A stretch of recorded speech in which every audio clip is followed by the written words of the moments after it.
All right, today we're going to talk about certain types of quantities that we can use and measure. But the quantities we're going to talk about, in order to accurately describe them, we not only need to include or talk about how much they are, their magnitude, but also their direction. Quantities like velocity, acceleration, things we've been talking about with one-dimensional motion. Right? And we saw yesterday that acceleration, the direction of acceleration is important, not only for physically what's happening, like if I want to accelerate from this point or move from this point, right, fast or rapidly, it depends which direction I go. If I go this way, rapidly, I'm in trouble. Right? If I run that way, I may have time to do something before I collide with the wall or the table or whatever it is. Right? And we talked yesterday about acceleration, direction being important. Am I speeding up or slowing down? Which direction am I getting faster or slower in? Right? If I'm driving my car and I'm accelerating, right, the direction of that is important. If there's a red light in front of me, my acceleration needs to be opposite the way I'm moving, right? Because I have to stop at the red light. So talking about that and looking more so rather than just one-dimensionally, looking at what happens with objects when they're moving both X and Y horizontally X and vertically Y at the same time. Right? Real common applications of this would be boats crossing rivers, right? Airplanes flying through the air with the wind blowing, right? Does that make sense?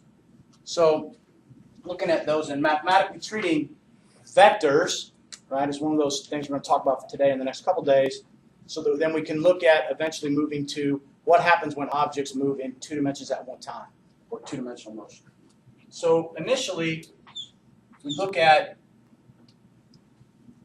vectors, and let's say I have vector in the x direction that's going to be 3.5 meters east, and then Sarah is going to turn and go in the y direction so that she moves 5.5 meters north from some location. And I want to know how far from the origin is Sarah when she stops moving. Does that make sense? Well, there's two ways to handle vector addition. Right? One of them is a graphical analysis where I'm actually going to draw to scale the items in question. Probably move this down a little bit.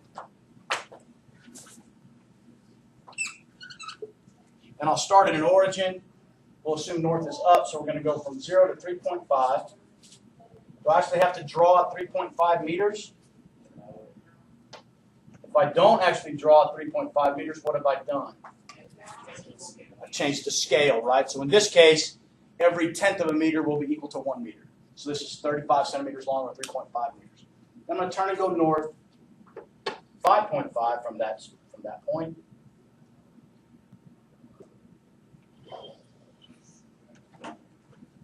And immediately we get some things that we see based on my drawing, right, that are necessary for vectors, right? Vectors have a place where they start, that is called the tail.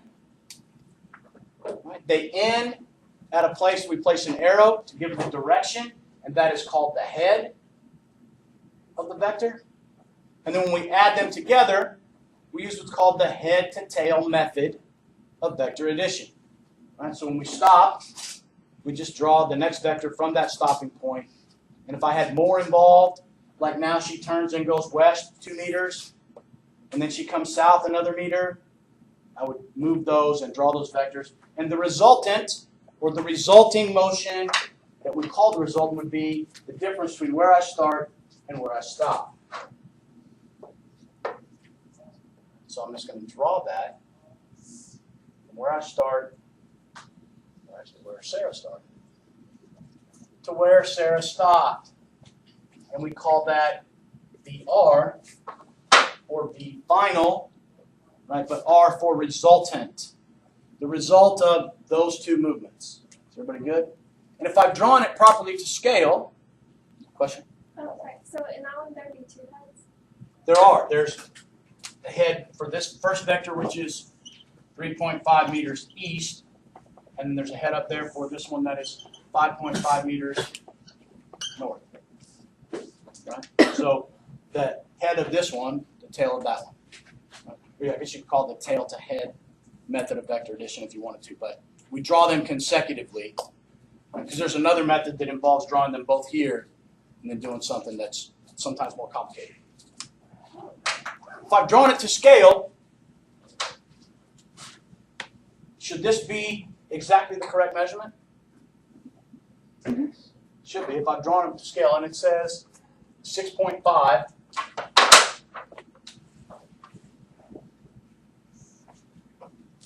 meters. Okay. Now, what direction has she moved in from that standpoint? Northeast. Northeast. Every time. Northeast is that a general direction, or is northeast exactly one particular azimuth in the 363 degrees or 360 degrees of the compass? Northeast is actually one particular azimuth, exactly 45 degrees. Right? Mm-hmm. She has moved in a northeasterly direction, but northeast, cardinal directions like that actually have one, just like east is at 90 and south is at 180, northeast is exactly between those two. Right? Now, there is a method of indicating directions that involve use of the cardinal directions, but it's a little bit archaic and it can get confusing, and I'll demonstrate in a couple minutes. For us, how do we always measure? We talked about it last week, I think, or week before last. How do we measure those directions? Or vectors from where? Degrees. We always use degrees, but degrees from what point? From the positive x-axis, right? Mm-hmm. Is everybody good there? So now, if I want to measure that angle that she's gone, since I'm doing it via diagram, I'll put my protractor up there, make sure it's parallel, measure that, and it appears to be 58 degrees. So her displacement, right, 6.5 meters at 58 degrees from where she started. Right? Now, that tells a lot. Right? I've started here. I've gone that direction, 6.5 meters. Right? Provided I make that exact angle, 58, boom, go. Right? There's a lot of other directions she could go 6.5 meters from here, right? The whole circle of them. This one in particular for that exact angle measurement. Is everybody good? Any questions? All right. You see how this would become really tedious. Every time I have a problem, I have a boat that'll go 8 meters per second in the water that travels 2 meters per second, and having to draw that out every single time for every single problem would become difficult. Right? There are times when it's necessary. Right? Pretty much everybody who navigates around the surface of the globe does it. Airplane pilots have a navigator that actually draws the vectors of the plane's motion and the wind. Ships, even though they use GPS, still have bosun's mates who plot the course and the time and the distance traveled of the water and the ship and maybe the wind. Then they go measure with a sextant, positioned by the stars, to check against the GPS and make sure it's all right. If you want to go walking around the woods, right, in a place where there's no trail, you probably have to know where I'm starting and what direction I'm moving so that we don't have to send a search party for you, right? So those are some common examples. For us, most of the time, though, there's going to be another method we can use that's going to help us resolve those vectors that are perpendicular or even not perpendicular much more rapidly. And is anybody familiar with what that situation might be?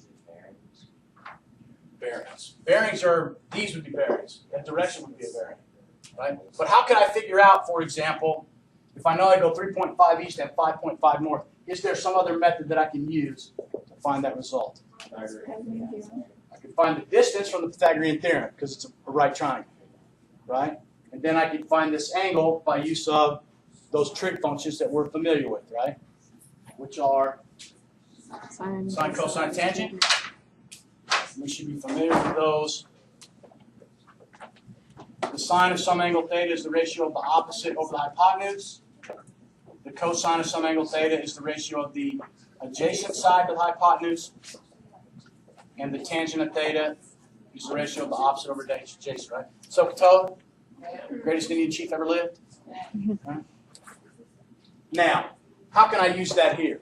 I already know that finding VR should be equal to the square root of 5.5 squared plus 3.5 squared should equal VR. And if somebody on their mind will do it.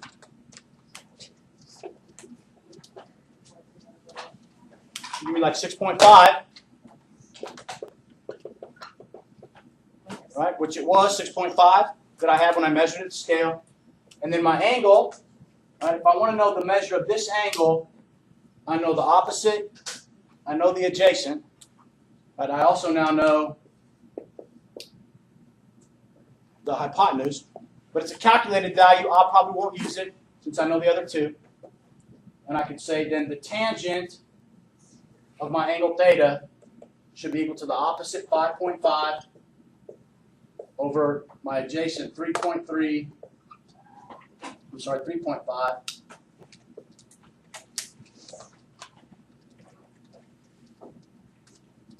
And I should get 57.5 degrees. And what did I have? 58, right, when I measured. So pretty close by doing it properly, by graphing. You can get pretty close. Trig much quicker once I get that down. Is everybody good? All right. Any questions? All right, so I'm going to give us a couple examples to work on our own. Right, trying to find resultant vectors using trigonometry. We want to know then the distance or displacement or resultant vector as well as the direction. So we'll start with vectors that are 8 east and 10 north.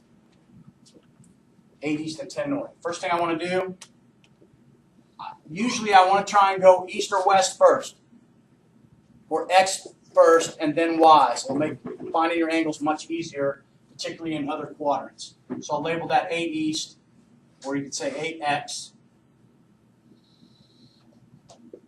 and 10y. Now try and find VR, both the amount and the angle. Let me do that now.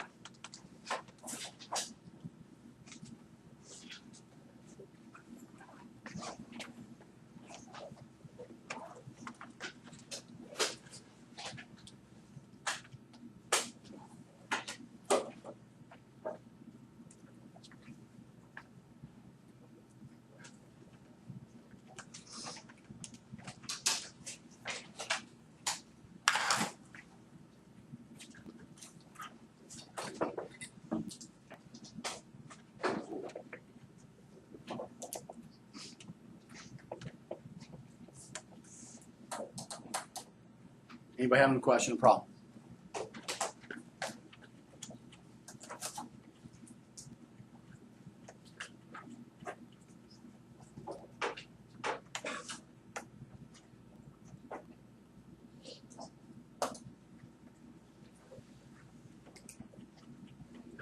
So for VR, I should have square root of 8 squared plus 10 squared, which is 12.8. Is everybody good there? My direction, it's going to be from that positive axis, so theta should be the arctan of 10 over 8. It should be 51 degrees. Is everybody good there? Any questions? Yeah.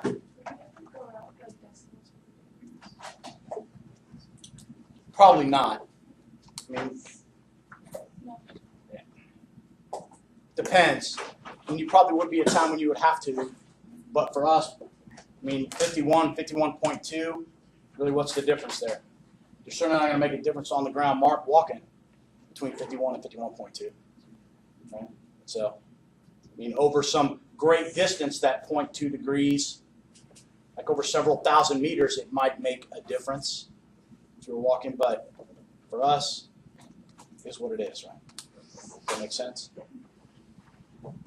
Questions here? What happens if I change it to 8 west.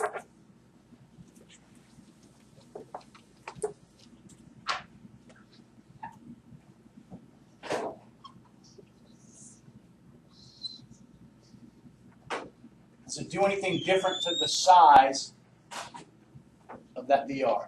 Still a right triangle, it's still there, should still be 12.8. Right? The angle here should still be 51 degrees, correct? Any questions with that? Yes. Would you count the 8 west negative or no? Oh, you could. You don't have to here, right?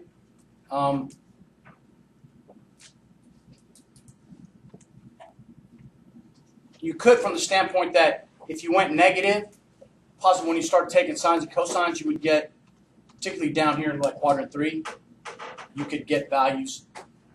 Right? But if you counted this negative, when you make that, you're still going to get a positive distance because you're squaring it. But you could call it -8 if you talk about x's. -8, x, 10y, which should tell you you're coming that way. Is that what you're asking about?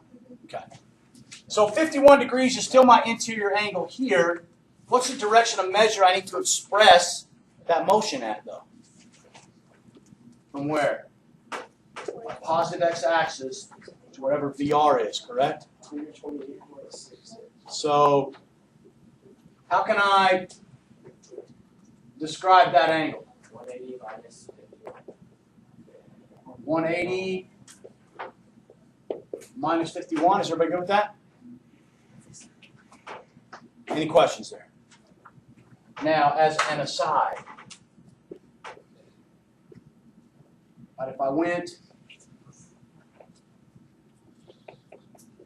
10 north and 8 west, I would still get this VR as 12.8, correct? And I could calculate this interior angle as the arctan of 8 over 10, which would give me, rather than 51, it'd give me 39 degrees, correct? Is everybody good with that? Now, and then when I added 90 plus 39, I would still get, whatever that is, 129. The problem is with this, that values in the x direction are correlated with cosine function in your calculator and mathematically. And values in the y direction are correlated with sines. But if I look at this angle, that's an opposite and that's an adjacent, right? That's a cosine it's a sine function as an x. So I have to take sine of that angle, right? To get it. And that could lead to problems later if you don't go east and west, north and south. So I go east-west first, then north-south. And that should help. Right? Let's look at one other example using those same numbers.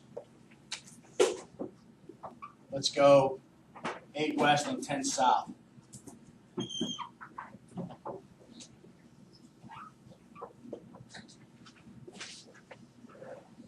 Would my VR change magnitude-wise? Would this length of this change? Should still be 12.8. This angle is my included angle, right? Should still be 51 degrees. Express that measurement. 180 plus 51, correct? Is everybody good there? Any questions? And that's how we end up with those particular, yeah. Would the 12.8 be negative? No, because even if this were negative 8x, it's squared, so it goes away, right? Okay. So you're looking at how big is it? What's its magnitude? 12.8, right? Does that make sense? And your displacement here would not be positive or negative. It would be 12.8 meters at 231 degrees. Right, does that make sense? Once I set up, here's my origin, 231. I'm going 12.8 meters that way. That makes sense? Okay? All right, so I've got a couple problems for us to look at. Resolving vectors using trig. We'll practice that, and then we will come back